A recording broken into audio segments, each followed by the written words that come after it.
如果说有什么东西是每个动手能力强的男人一生的必备，那么万能的小蓝屏 WD-40绝对可以是其中之一。很多人接触 WD-40的契机是玩 Switch。众所周知 ，Switch 玩久了，手柄摇杆大概率会出现漂移现象，即摇杆不动的情况下，游戏人物会自己移动。这个小毛病很烦人，修起来也挺困难。结果折腾来折腾去，有人发现没必要搞那么复杂，拿 WD-40往摇杆上喷几下就完美解决了。不过拿 WD-40修游戏机，那可真是高射炮打蚊子大材小用了，因为这玩意儿的应用范围几乎无所不能，真正的上修火箭下修表。在 WD-40官网上，他们列举了足足2000多种用法。日常生活中，车窗卡色了，链条生锈了，钥匙孔堵住了，墙壁被乱涂乱画了等等，都给你轻松搞定。甚至国外还有传言，有公交司机用 WD-40赶走了车底的蟒蛇，有警察用 WD-40清除了被困在空调通风口的盗贼，还有小偷用 WD-40撬开了别人家的门锁入室抢劫。总之，它的用途只有没被发现的，没有解决不了的。脑洞大开的美国网友还试过踩了狗屎往鞋底喷 WD-40，铲雪喷 WD-40，口香糖粘头发上了喷 WD-40，结果还真都能搞定。以至于有老哥干脆做了一张梗图，告诉你怎么用 WD-40。总结起来就是一句话：如果一个本该可以动的东西，它突然不动了，那么用 WD-40就完事儿了。因此 WD-40成了修理工的最爱。在老外的语境中，你如果不知道送什么给男人，那送他一瓶 WD-40准没错。这一部分是对他们动手能力强的赞扬，另一部分也是对他个体存在的肯定。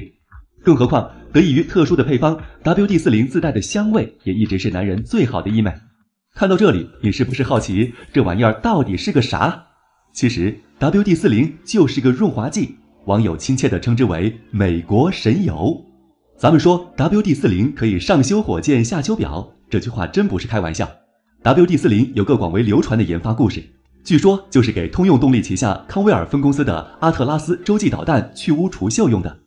故事还要从1951年1月说起。当时美国负责研发阿特拉斯洲际导弹的康威尔公司急需一种驱水的化学品，用来避免导弹外壳生锈而被腐蚀。于是火箭化学公司 RCC 公司接下了这个任务。 RCC 的工程师诺曼劳森在圣地亚哥的小实验室里开启了研究工作，终于在第40次试验时捣鼓出最完美的配方。由于原本工程师写在实验记录上的名字叫做隔水剂，也是第40次配方才成功的，这款产品就干脆起名为 Water Displacement Bottled Formula， 缩写称为 WD-40。其实这个发明故事不是很准确，只是流传更广而已。而且由于 WD-40并没有申请发明人专利，所以至今到底是 RCC 公司里的哪位人才发明了它，仍是一个谜。在 WD-40的官网上也忽略了有争议的发明人名字，但基本可以确定的是 WD-40是 RCC 公司出品的，发明目的也确实是为了导弹去污除锈，也是真的在研究第40次配方时成功的。WD-40原液实现量产后，按照约定率先出售给了康威尔公司用来维护导弹。但根据圣地亚哥工会的说法， RCC 公司总裁拉森并不满足于此，他认为 WD-40的用途几乎是无止境的，推广到民用领域才能真正发挥它的商业价值。于是1958年，拉森把 WD-40装进了气雾罐，开始在圣地亚哥的商店上架销售。作为一款效果奇好的防锈润滑产品， WD-40深受当地消费者欢迎。而接下来发生的2件事则直接让 WD-40在全美名声大噪。1961年，由于美国墨西哥湾遭受飓风侵袭，引发了洪水，政府为了修复被洪水和大雨损坏的车辆与设备，向 RCC 公司下单了一卡车的 WD-40订单。1965年3月，美国全面介入越战，为了防止丛林作战的枪械受潮卡死，军方采购了大批 WD-40送往前线。甚至美国达美航空和联合航空在内的多个航空公司也开始使用 WD-40，将其用于 DC-8和波音720的固定和可移动接头维修上。到1969年 WD-40正式走出美国，面向英国的农民和机械师销售。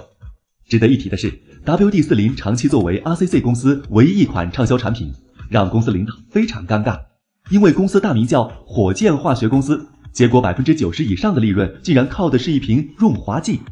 于是公司领导干脆拍板，咱们要不改名吧，既然 WD-40卖得好，那公司名字也叫这个 All in WD-40。因此1969年 RCC 公司改名成 WD-40公司。别看改名过程很儿戏，其实这个决定可一点都不糊涂，因为光是这一款产品就已经足够公司吃一辈子了。改名后第4年 ，WD-40公司就靠这瓶润滑剂挂牌纽交所，首个交易日股价上升61%。到1991年 ，WD-40年销售额突破1亿美金，跻身纳斯达克交易所10大最赚钱公司之列。虽然对于其他大型企业来说，这样的成绩并不是非常厉害，但请不要忘记 ，WD-40公司只有这一款产品，几块美金的东西能卖到几个亿，足以看出大家的认可度。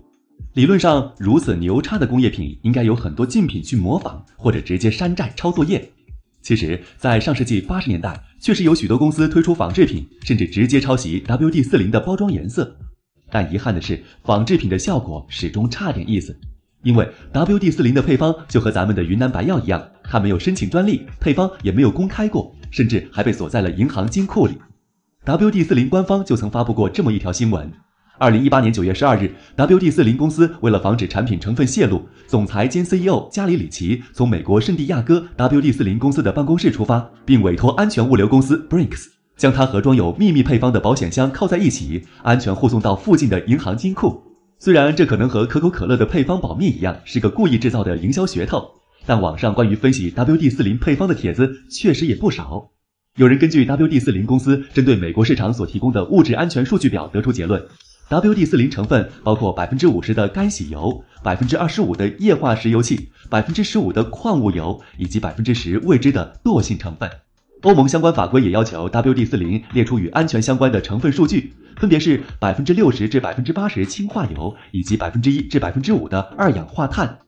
总的来看，无论是美国还是欧洲， WD-40只是按照当地法规公布了和安全有关的成分，并不是全部配方。不得不说，真的挺神秘，以至于有外国网友瞎猜测 WD-40添加了鱼油，甚至可能有雄性水獭体内精液。其实说真的，配方这东西以现在的技术分析出来应该不难。WD-40大概率和可口可乐玩一样的套路，有意在配方上故作神秘的去营销。比如在产品功能上， WD-40也是故意描述的含糊不清，只声称自己有2000多种用途，从家用到航空航天应有尽有。具体哪些功能怎么用，等着你自己去发现。因此，不少机构分析认为 WD-40公司鼓励并助推这种模糊性，是公司的一种营销手段。WD-40公司成立至今， WD-40几乎是公司的唯一主角。但如果几十年只卖这一款产品，显然风险太大。WD-40第一次扩张产品线是在1999年，他们考虑到买润滑剂的客户基本都离不开工具修理，难免会弄得一手油渍。于是重金收购了一家名为 Lava 的洗手液公司。再之后 WD-40公司也想不出啥点子开拓产品线了，只好围绕自己主推的润滑剂在喷嘴和容量、包装等方面小改。比如研发了一款127毫米长的伸缩喷嘴，可以在使用时伸进一些难以触及的地方进行喷涂。2005年再推出智能喷管，这是一种固定式且可折叠的喷管，用以取代原本可拆卸的小喷管。因为老是有客户投诉之前的小喷管容易丢失。另外还一同推出名为 Big Blast 的大容量喷管，配备大口径喷嘴，满足部分人群大面积范围内快速喷涂 WD-40的需求。总之，从1999年到2010年这段时间， WD-40虽然做了些改变，但主要卖的其实还是同一款产品。大概从2011年开始，该公司才真正玩起了为数不多的创新，推出了 WD-40专效型产品系列。简而言之，就是针对不同用途在产品成分上做了改变，而不再是一瓶喷万物了。比如现在很多人用 WD-40修 Switch 摇杆的时候，为了防止对塑料件腐蚀，就改用专项产品系列之一的精密电子清洗液。此外，2012年 WD-40还成立了一家专门针对自行车的子公司品牌，其名为 WD-40 Bike， 专注于自行车专用维护产品，甚至还推出了 WD-40自己的自行车。据不完全统计，截至目前 WD-40的产品至少有6个大类，根据用途则细分为30种。小到清理家里的口香糖痕迹，大到航空工业中的维修保养，都有小蓝罐一展身手的舞台。视频的最后还得提醒一下各位，千万不要看了视频就拿 WD-40遇到啥问题都喷，特别是刹车片，喷完之后异响和生锈确实没了，但你人可能也会没了，因为这玩意儿真是又滑又持久，刹不住车可就出大事了。